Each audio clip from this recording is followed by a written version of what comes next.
नमस्कार दोस्तों, आपका स्वागत है हमारे YouTube चैनल पर। आज की कहानी है गरीब बहन के घर आई अमीर बहन। रुद्रपुर शहर में निर्मला और रमा अपनी मालती देवी के साथ रहती थी। बचपन से ही रमा बहुत सुंदर थी, वहीं दूसरी ओर निर्मला का रंग थोड़ा सांवला था। इसी तरह समय बीत रहा था और रमा और निर्मला अब बड़ी हो गई थी। रमा सुंदर थी, इसलिए मोहित को रमा पसंद आ गई और उसकी शादी एक बड़े परिवार में हो गई। दूसरी ओर निर्मला की शादी एक मज़दूर से हो गई। निर्मला का भी मन था कि उसकी शादी भी एक बड़े परिवार में हो, लेकिन टूटी हुई झोपड़ी में ही उसे अब अपना सारा जीवन बिताना था। शायद वह ईश्वर से यही सब लिखवा कर लाई थी। वहीं दूसरी ओर रमा का स्वागत बहुत ठाट बाट से हुआ। उसकी सास और नंदों ने उसे ढेर सारे गिफ्ट दिए। एक दिन की बात है, निर्मला बाजार जा रही होती है, तभी रमा एक ज्वेलरी शॉप से बाहर निकलती है। उसके हाथ में एक बहुत सारी ज्वेलरी बॉक्स थे। निर्मला रमा को देखकर बहुत खुश होती है। रमा कहती है, दीदी आप कहाँ जा रहे हो? निर्मला ने कहा, बस यहाँ बाजार में सब्जी लेने आई थी। दीदी मेरे यहाँ तो बहुत सारे नौकर हैं, सफाई के लिए अलग, खाना बनाने के लिए अलग, कपड़े धोने के लिए अलग, और 2 तो माली हैं।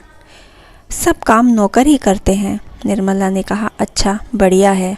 रमा बोली, दीदी 3 दिन बाद हमारे 1 मंथन एनिवर्सरी है, बहुत बड़ी पार्टी है। आप मुझे अपने घर का एड्रेस दे दो, मैं कार्ड देने आऊँगी। इसी बहाने आपका घर भी देख लूँगी। निर्मला रमा को अपने घर का पता बता देती है। 2 दिन बाद रमा स्टाइलिश कपड़े पहने, गूगल्स लगाए, लंबी हील पहने निर्मला के घर पहुंचती है। निर्मला ने कहा, अरे बहन तू तो बिल्कुल पहचान में नहीं आ रही। वह निर्मला को अंदर बिठाती है। रमा ने कहा, निर्मला तुम यहाँ कैसे रहती हो? तुम्हारी गली के नाले की स्मेल यहाँ तक आ रही है। तुम्हारे घर में कूलर तक नहीं है।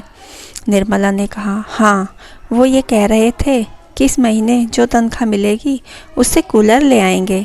रमा ने कहा, चलो ठीक है, ये लो कार्ड। रमा निर्मला को कार्ड, मिठाई और कुछ गिफ्ट्स देती है। निर्मला ने कहा, रमा तू 2 मिनट रुक, मैं अभी आती हूँ। थोड़ी देर बाद निर्मला रमा के लिए पानी और एक प्लेट में थोड़ा सा गुड़ लेकर आती है। रमा ने कहा, क्या हुआ दीदी, आपको इतना पसीना क्यों आ रहा है? निर्मला बोली, तेरे लिए गली के सरकारी नल से पानी लेने गई थी, इसलिए गर्मी के कारण थोड़ा पसीना आ रहा है। तू ले ये पानी पी। रमा ने कहा, आपका दिमाग तो ख़राब नहीं, मैं ये गली का सरकारी पानी पीऊँगी? मैं मिनरल वाटर पीती हूँ। यह सड़क का पानी आप ही पियो। यह कहकर रमा उठकर चली जाती है। निर्मला को यह बात बहुत बुरी लगती है। उसकी आंखों में आंसू आ जाते हैं। सब कुछ भूलकर 3 दिन बाद निर्मला रमा के घर जाती है। बहन, वहाँ की औरतें, बहन जी ये कौन है? इन नौकरों को यहाँ क्यों बुलाया लिया है? रमा की सास, अरे ये रमा की बहन है, पता नहीं इन भिखारियों को क्यों बुला लिया।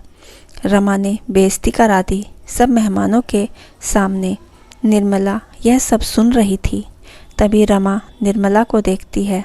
रमा कहती है, अरे दीदी ये क्या पहन कर आई? आपको इतनी भी तमीज़ नहीं कि इतनी बड़ी पार्टी में जा रही हूँ तो एक अच्छी सी साड़ी पहन कर चलूँ? वही मैली कुचैली साड़ी पहनकर मेरे घर आ गई।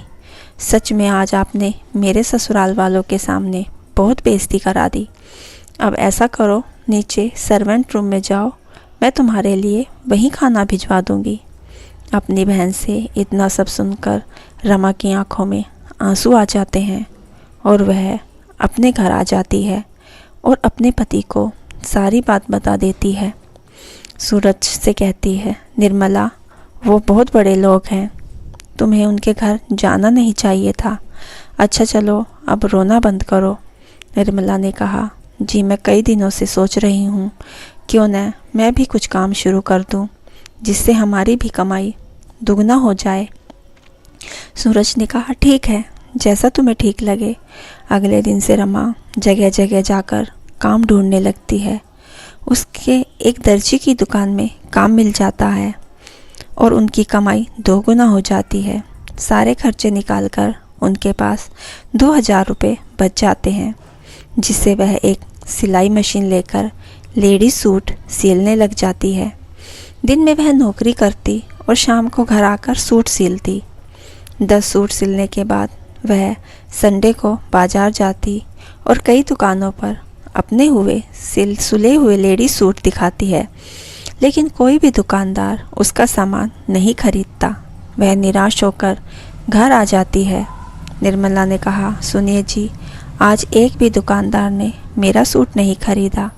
शायद हमारे नसीब में गरीब रहना ही लिखा है। सूरज ने कहा, तुम चिंता मत करो, ऐसा करते हैं, कल मैं भी तुम्हारे साथ चलता हूँ। अगले दिन भी रमा और सूरज मार्केट में घूमते रहते हैं। तभी एक दुकानदार ने उन्हें बुलाया। उस आदमी ने कहा, अरे बहन जी, मेरा सूट का सप्लायर अपने गांव चला गया है, जिस वजह से मेरे ग्राहक वापस जा रहे हैं। आपके पास जितने भी सूट हैं मुझे दे दो। वह दुकानदार उनसे सारे सूट खरीद लेता है और उन्हें 15,000 रुपये देता है। यह देखकर दोनों बहुत खुश होते हैं और बाजार से और कपड़ा लेकर घर आ जाते हैं और रमा सूट सिलने लगती है। अगले दिन रमा दोबारा सूट लेकर उस दुकान के पास जाती है। दुकानदार ने कहा, अरे बहन जी, आपके सिले हुए सारे सूट आज दोपहर तक ही बिक गए। ग्राहकों को आपके सिले सूट बहुत पसंद आ रहे हैं। मैं आपको 200 सूट का ऑर्डर देता हूँ और ये लीजिए 1 लाख रुपए एडवांस। रमा घर आकर अपने पति को सब कुछ बताती है। अगले दिन रमा और मशीन लेकर आती है और गली की कुछ औरतों को काम पर भी रख लेती है और अपना ऑर्डर पूरा करती है। जिससे ही वह मार्केट में पहुंचती है, उसके पास दुकानदारों की भीड़ लग जाती है। आदमी कहते हैं, बहन जी, हमें भी आपके सूट सिलवाने हैं। आदमी, बहन जी, मुझे भी। सबसे ऑर्डर लेकर वह पैसे गिनती है तो उसके होश उड़ जाते हैं। तभी दुकानदार उसे 500 सूट का ऑर्डर देता है और 5 लाख रुपए एडवांस देते हैं, जिससे वह एक और भी बड़ा काम लेती है। 1 साल बाद तो निर्मला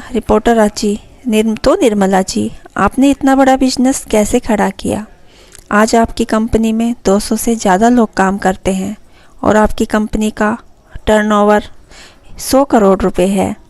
हमारी ऑडियंस को बताइए कि आपने कैसे इतना बड़ा बिजनेस शुरू किया।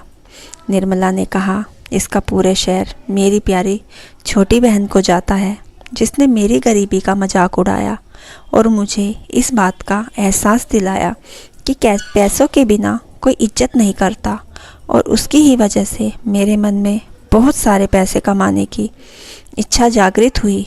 दूसरी ओर रमा टीवी पर सब देख रही होती है।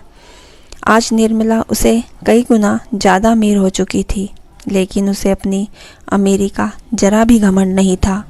अगले दिन रमा निर्मला को फ़ोन करती है और उससे माफ़ी मांगती है और निर्मला उसे माफ़ भी कर देती है।